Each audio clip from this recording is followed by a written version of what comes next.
नमस्ते बच्चों। कक्षा 10 विषय गणित और प्रश्नावली अपनी चल रही है सर्कल में अपने 12.3 तक के जो क्वेश्चन है वो अपने हल कर चुके हैं। 12.4 के क्वेश्चन देखते हैं।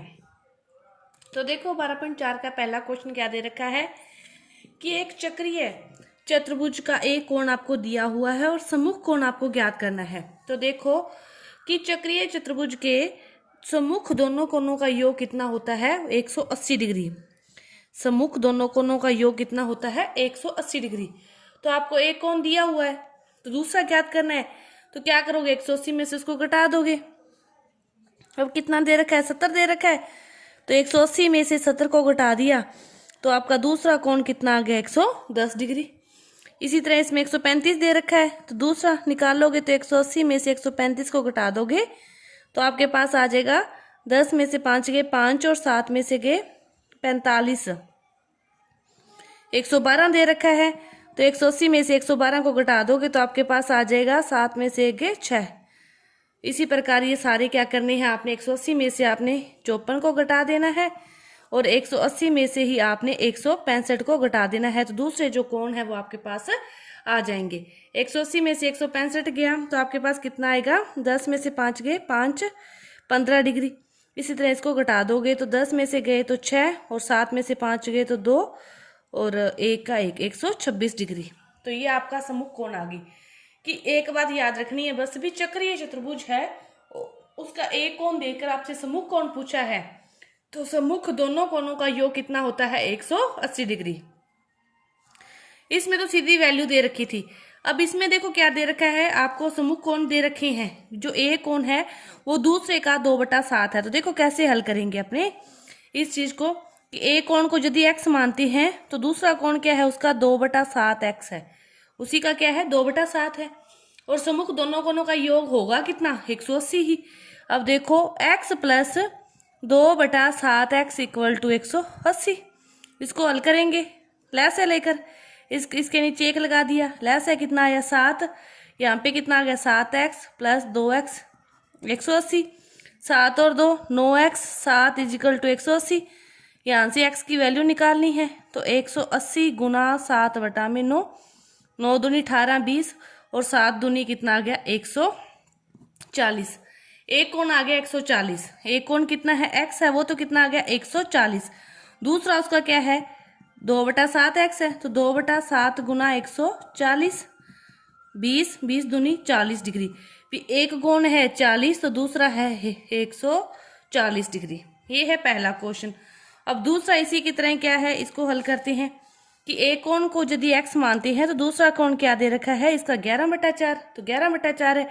दोनों का योग इसमें भी कितना होगा 180 क्योंकि चक्रीय चतुर्भुज है और उसके सम्मुख कोणों का योग कितना होता है 180।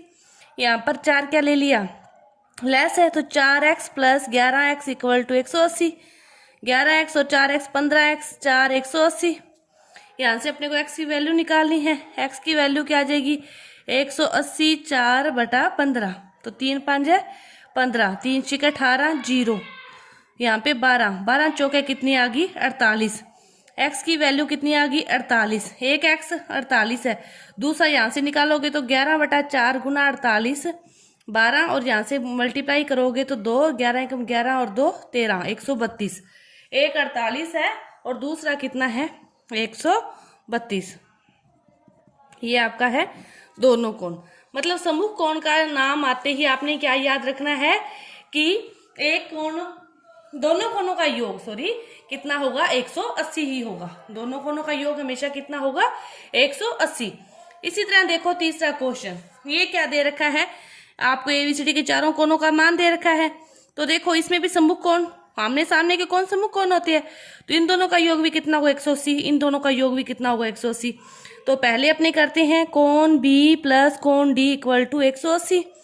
कोण B का मान कितना है 3x इसका मान है 2x 180 5x इजिकल टू 180।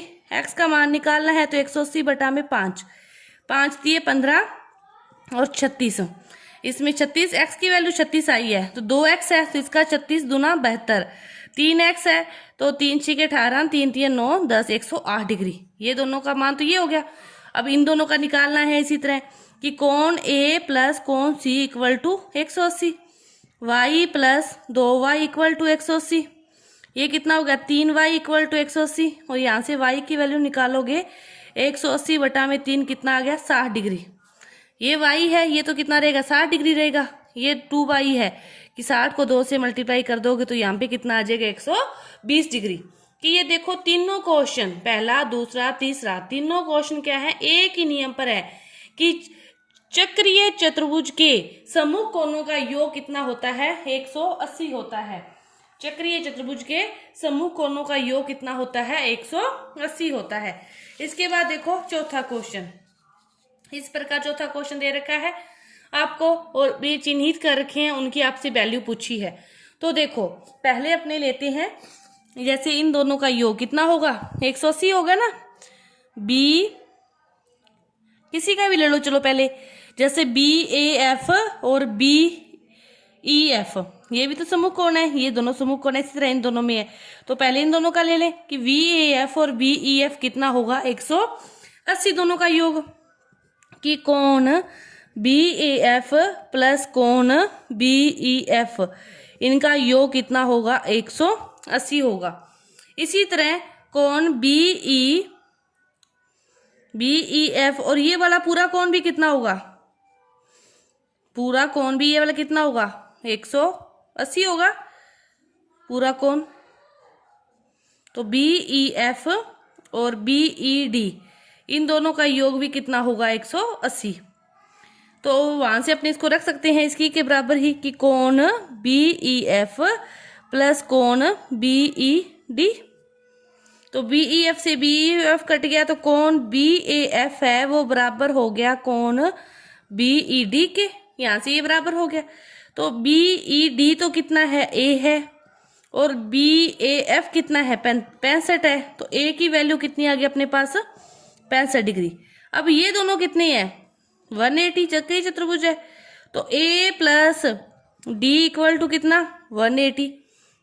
ए का मान दे रखा है अपने को 65, तो डी की वैल्यू निकालनी है, तो 180 में से 65 गए तो कितनी आ गई 115, डी की वैल्यू कितनी आ गई अपने पास 115 आ गई।